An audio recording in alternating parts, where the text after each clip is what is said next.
Halo guys, jumpa lagi dengan Moreli Media. Puji Tuhan, kita masih diberikan kesempatan untuk menyampaikan informasi kepada teman-teman semuanya. Semoga informasi yang saya sampaikan ini bermanfaat dan bisa membuat kalian semakin paham dan mengerti. Bukannya saya menganggap kalian tidak mengerti atau tidak paham tentang pinjol, tapi dengan adanya pemberitaan ini atau informasi dari Moreli Media, kalian akan semakin mengerti, akan semakin paham tentang pinjaman online. Oke. Pada kesempatan ini saya ingin menyampaikan tentang modus penipuan baru, di mana modus penipuan baru itu dengan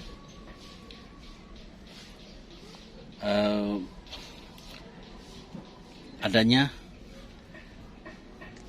tiba-tiba masuk transferan uang, tetapi selang seharinya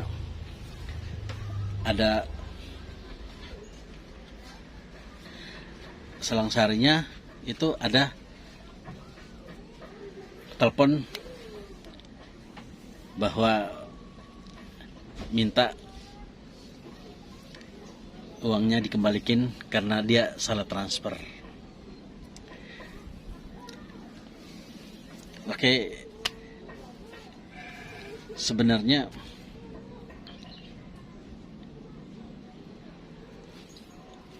ini hal yang harus kita waspadai dan kita jangan sampai kita percaya sepenuhnya kepada orang.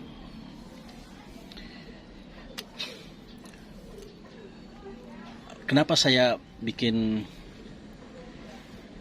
video tentang atau konten tentang modus penipuan baru pinjaman online? Jadi ceritanya, saya punya teman, emang dia pernah melakukan pinjaman ke pinjol atau pinjaman online, tetapi sudah selesai semuanya, sudah tidak ada lagi utangnya di pinjaman online dimana pinjaman online manapun dia udah tidak pernah. Memang awal sebelumnya tuh dia pernah melakukan pinjaman online kepada beberapa aplikasi atau pinjol, tetapi dia sudah melunasi dengan caranya, ya kan. Untuk itu mungkin terjadi sekitar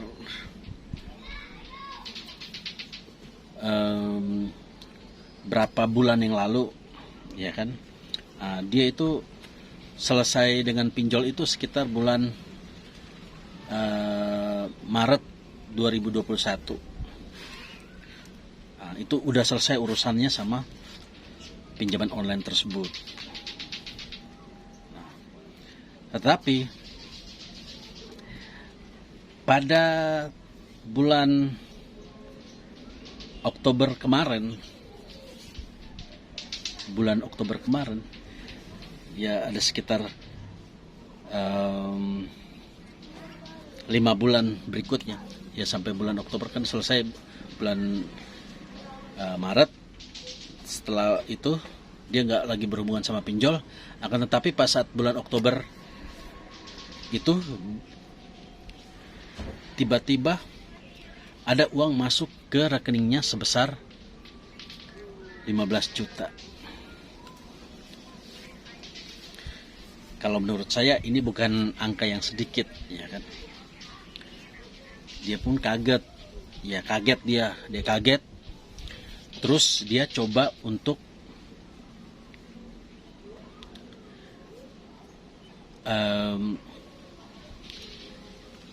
telepon sanak familinya, apakah ada yang mentransfer uangnya, uang ke rekeningnya.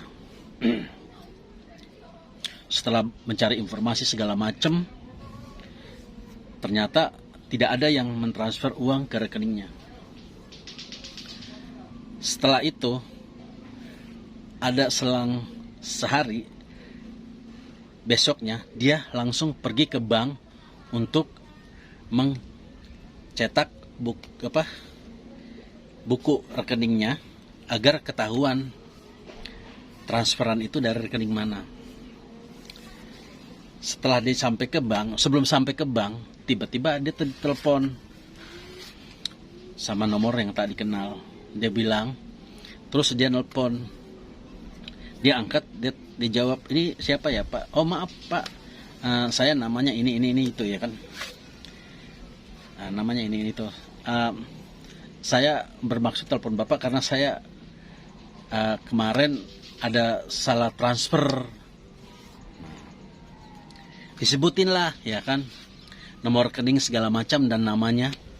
Ternyata cocok sesuai dengan yang punya teman saya ini, nomornya, nomor rekeningnya sama namanya, cocok persis sama ya kan. Setelah itu dia bilang, minta tolong Pak, uang saya ditransfer kembali ke rekening saya gitu. Singkat cerita, teman saya pun juga setuju. Jadi karena dia berpikir emang udah benar ya kan, dia langsung ke bank. Tetapi teman saya itu nggak langsung transfer, dia menanyakan dulu ke pihak bank. Dia menanyakan dulu ke pihak bank, apakah benar Bapak nomor ini, Bapak ini dengan nomor rekening ini yang mentransfer uang 15 juta ke rekeningnya pada hari kemarin gitu, tanggal sekian, jam sekian gitu. Setelah dicek-cek segala macam, ternyata yang transfer uang tersebut adalah pihak pinjol, bukan atas nama pribadi.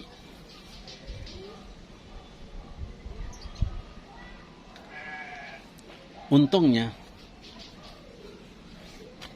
uang itu tidak ditransfer langsung oleh teman saya. Seandainya uang itu ditransfer teman saya ke rekening Bapak itu langsung pakai ATM, berarti uang yang pinjaman online itu adalah utang. Jadi teman saya itu tiba-tiba, kalau teman saya transfer ke dia yang menggunakan, dia yang dapat uangnya, dan saya yang bayar, teman saya yang bayar utangnya. Iya. Kalau seandainya teman saya langsung transfer, waduh, itu luar biasa ya kan. Bisa jadi utang dari pinjol itu ke teman saya. Jadi untung teman saya pintar, dia nanya dulu kepada pihak bank, kepada tellernya, Bu, ini saya ada masuk uang dari Bapak ini dari nomor rekening ini sebesar 15 juta. Kemarin sekian tanggal sekian jam sekian, tolong dicek Bu apa benar. Ternyata setelah dicek oleh pihak bank, itu uangnya dari pinjaman online, itu bentuk pinjaman kepada ibaratnya pinjaman dari konsumen kepada pinjol. Jadi ini adalah modus baru yang dilakukan oleh pinjol untuk menarik atau merekrut korban-korban baru. Di sini ya Pak, dari video ini intinya kita mengambil hikmah bahwa jangan sampai kita tuh lengah atau kita percaya kepada siapapun, kepada orang yang salah transfer apa segala macam, apapun yang kita dapat, atau kita dapat informasi atau dapat transferan rekening dari rekening lain minta ditransfer lagi, kita sebaiknya jangan langsung main transfer aja. Kita cek dulu ke pihak bank, ya kan, ke pihak bank biar karena pihak bank lebih ngerti daripada kita ya kan, itu uang itu benar-benar dari transfer dari pribadi apa dari perusahaan ya kan. Jadi intinya seperti itu. Kalau seandainya kan kalau teman saya langsung transfer, berarti uangnya lari ke bapak itu, penipu itu, ya kan? Saya yang menanggung utang dipinjol. Ibaratnya data saya dipakai buat ngutang, ditransfer ke rekening saya, dan diminta transfer lagi ke dia, ke penipu itu. Itu adalah modus baru dari oknum-oknum pinjol. Sebenarnya itu semua tuh berkisar di antara situ aja. Para oknum-oknum pinjol ini melakukan penipuan dengan berbagai cara. Mereka melakukan transfer, salah transfer lah bilangnya, salah transfer, ya kan. Terus mereka bilang ada oknumnya, mereka gunakan pinjol yang bisa membayar utang dengan cara melakukan pinjaman tanpa datang DC. Ini adalah modus-modus penipuan. Jadi saya minta kepada teman-teman semua untuk tidak percaya kepada siapapun. Di zaman sekarang ini jangan percaya kepada siapapun. Harus tetap hati-hati ya kan. Kalau memang kita punya hubungan sama pinjol dulu. Setelah udah selesai, hapusnya segala macam, udah, kalau bisa ganti nomor apa segala macam, kita mulai yang baru ya kan. Kalau memang ada salah transfer, dapat terima transfer, udah kita jangan langsung menggunakan atau apa, kita dulu cek dulu ya kan, ke sana, ke bank atau gimana, ke bank ya kan. Kalau memang salah transfer, ada transferan masuk uang bukan dari saudara atau bukan dari siapa-siapa, kita coba untuk dicek dulu ya kan. Jangan kita langsung menggunakan, atau kita dapat telepon kita langsung transfer kembali.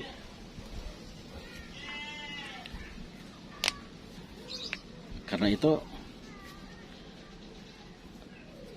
kita harus tetap berhati-hati kepada siapapun, kepada pinjol, kepada DC pinjol, atau kepada joki-joki pinjol itu yang ada di medsos itu. Jangan mudah percaya, kepada siapapun. Karena ini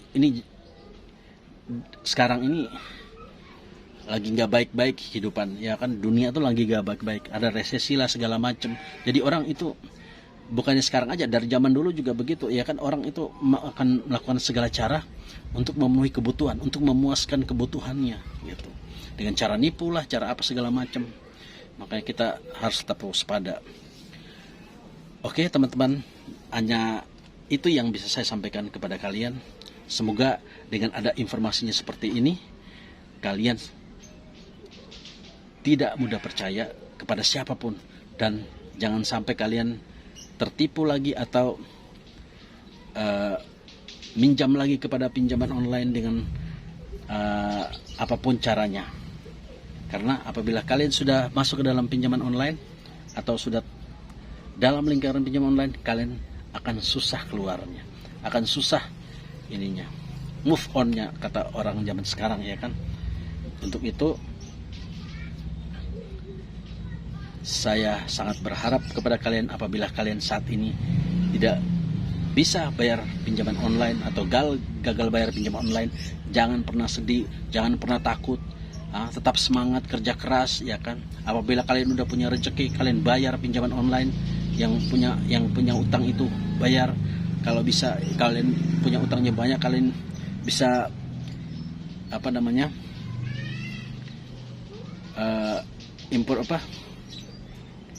negosiasi dengan pinjol tersebut, bahwa bagaimana kalau saya bayar cuma utang pokoknya saja yang saya pinjam, udah begitu. Yang penting kalian itu jangan pernah takut, karena tidak ada akhir apabila kalian gagal bayar pinjol. Tetap semangat, kerja keras, sukses selalu. Sampai jumpa. Terima kasih.